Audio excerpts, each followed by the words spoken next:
Now let's get into our hot matchups.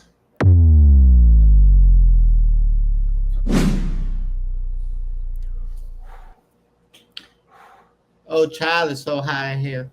Oh, oh child.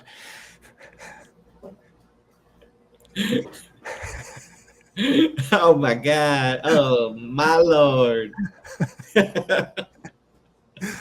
Oh boy. All right. Let's get to the hot matchups today. All right, I'll lead us up, Joe. Hot matchup.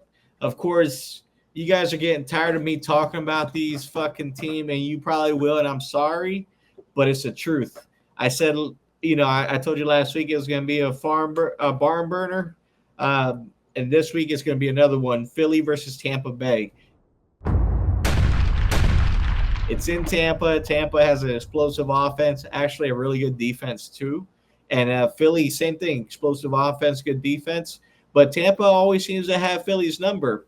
Now I looked at I actually had an argument with the Bucks fan the other day because I'm in Florida as well, and I'm surrounded by Bucks fans. There's a few in the league. Yeah, Yeah. yeah, and they always talk trash. I looked up the all-time record, and Philly played. Philly lost to the Buccaneers, I think, two more times, and they lost to us. So the record is like 15-13, like all time. And then the Buccaneers have a 2-game lead on us. So I'm hoping that if Philly's kind of take another one on there, because we'll be one away from breaking that tie and proving to the Bucks that we're the better franchise. I mean, it's just what it is. Yeah, and I think that will be a shootout. But there is a chance it goes the other way because they do have good defenses, like you said. That's always the gamble. Like, I was thinking about over the weekend when I was watching Cleveland and Green Bay. I was thinking, man, that would have been a good cold call because those defenses are so rock solid. But at the same time, you see what they can do on offense in Green Bay, so you don't really want to bet against them. But I have a feeling with the Bucks and Philly that could go either way. But if I had to put my money on something, it would be a shootout. For my first hot matchup, or my only hot matchup, One and one. we each do one. I have the Colts and the Rams. Both teams, it's similar to the situation you just described with Philly and Tampa. Both teams have top 10 defenses, but I have a feeling this game will stay competitive the entire time, creating a lot of points. The Colts have been a very pleasant surprise this year. Jonathan Taylor is back to being the best running back in the NFL, which has been awesome to watch. You called that. I mean, you didn't say he was going to be the best, but you said he'd be getting back to form. And I certainly didn't expect that level of dominance, and I was not nearly as high on him. And the Rams are really good against the run, but good luck stopping JT. And I think we've seen enough of Michael Pittman to say he's a lineup lock, which is very surprising to me because I didn't even think about drafting him. But he's averaging 16 points a game, and he's looked great in 2 out of 3 games. And the one that he looked just okay, I think he had 8 or 10 points. And although Tyler Warren and Daniel Jones struggled a little bit last week, it was mostly due to being up 2 scores against the Titans for like the duration of the game. So Jones is a top 5 quarterback and Warren is a top 10 tight end, and I'd start both of them too. And then on the other side of the field, you got the Rams. They've been great. The Colts have the best running back in the league, but the Rams had the best wide receiver in the league. Puka is averaging over 100 yards and like 25 fantasy points a game. And as we discussed earlier, Devontae has been rock solid too. And I believe the strong Colts secondary will have their hands full and they won't be able to stop him. And Kyron may have some difficulty against the run, but he's still a solid flex play every week. And again, this game should be close from start to finish. So I think the entire offense will be involved for both teams. Now let's get into our cold calls.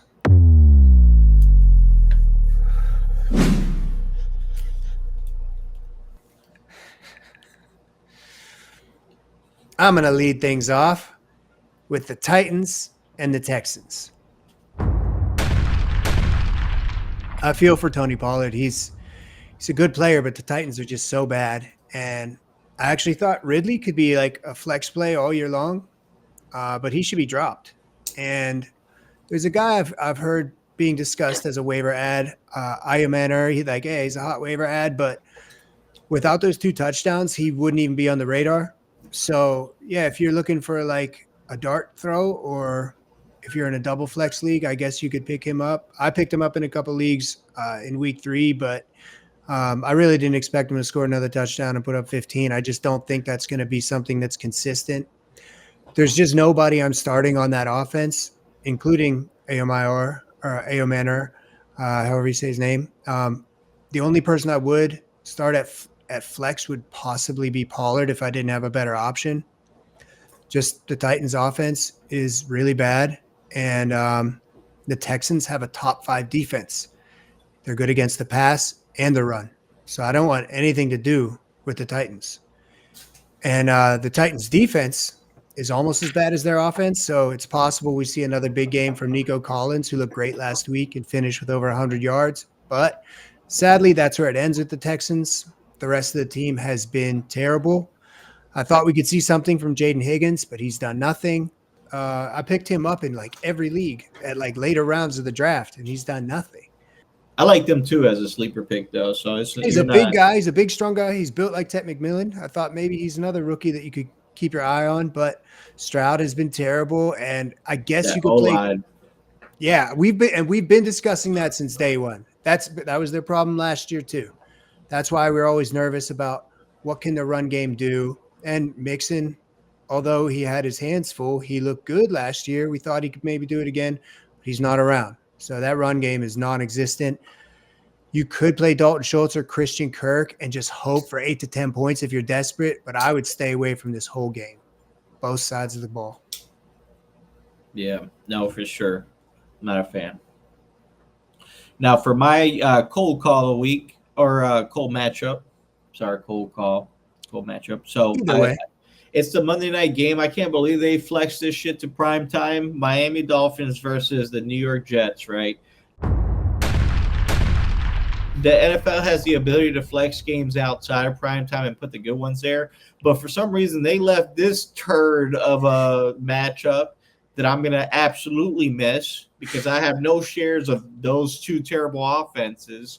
And I'm damn sure not going to pay the subscription fee required to possibly watch this on a whole different platform. So NFL, get your shit together because that is so bad. And if you have Breece Hall, sell now. Yes. If you have Quinshawn Judkins for the Browns, sell now because it's not going to get any better than this, guys. This is the peak. And now the valley is coming. I think Quinshawn could do something. I'm actually confident that he could at least be like a solid flex play, like an RB3, and possibly even work his way up to an RB2, just because there's not a lot else going on in the offense, you know? I just think he's going to have a lot of inconsistent games because the Browns are that terrible, right? Like their quarterback, situation, they have a bunch of options that they can't figure it out.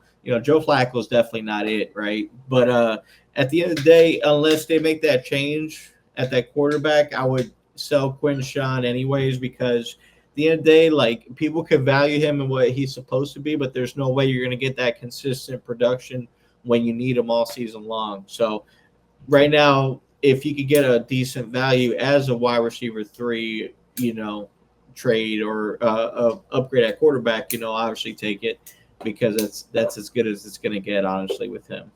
But I agree about Breece. I think that's someone that, and you know what? Maybe I'm a hater because I avoid him every year. He's had some monster games. He's had some good seasons, but at the same time, it's peaks and valleys. And when you start to see a couple valleys or that slope just getting less and less, I don't know, man. I wouldn't start him with confidence. That's for sure. And I've been the biggest Breece supporter, man, the last few years. You have. I'm a hater. You're a supporter, and we both agree on this, which means it's probably time to trade him.